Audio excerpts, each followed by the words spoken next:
Da Vinci's Demons is a big, bloody, sexy, visceral, slash-throating roller coaster with an extraordinary deep mythology, an amazing tapestry of characters, and David Goyer bedding it all in the most wonderful, unique way. It's seen as a reinvention. It certainly is. We're certainly not trying to disrespect his memory in any way.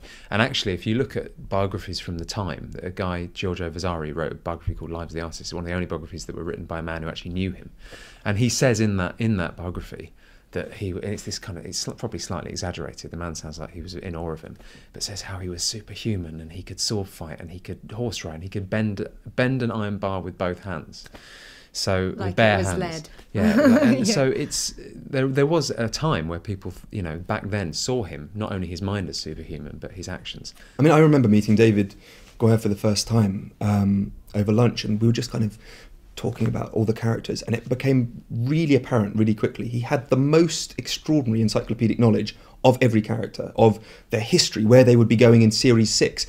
I've never known that before, and I think that's what gives every character such depth and complexity. I mean, he's a true auteur, and he loves it. He has such a passion, and I think that's just really exciting to be around. He just knows the show, and having someone who's that passionate on set, like whooping and cheering when a take's done, having an American doing that when a bunch of Brits are like usually quite reserved, it like literally fires up the energy on the set. It's great. Yeah. He's brilliant. He's like a kid. When he's happy with something, you can really feel it. Yeah, you also feel it when he's not. Yeah. Yeah.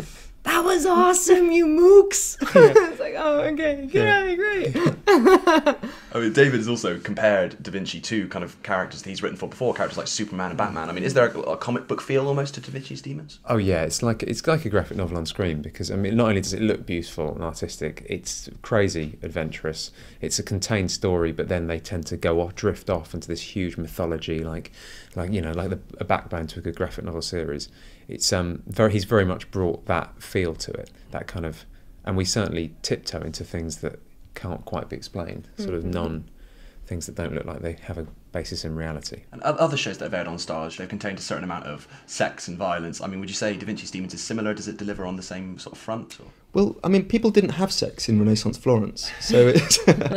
We've not shied away from any element of Renaissance Italy, whether that means the sexual element, No, the whole show is utterly unflinching, be it political or violence or sex or something kind of a political hot potato like kind of fundamentalism.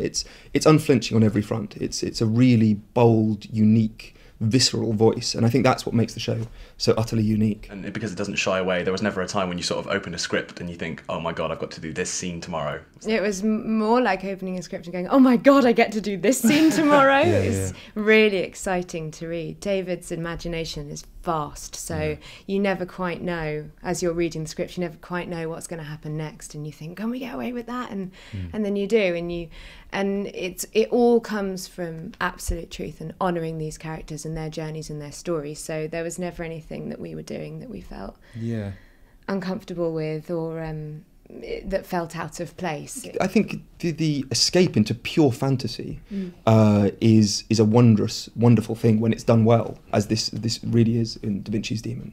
I think there's something very exciting about seeing a kind of superhero everyman who is able to kind of battle against odds. I think it's just exciting. I think there's any show which carves its own niche as clearly as this and is so uniquely voiced is going to be exciting.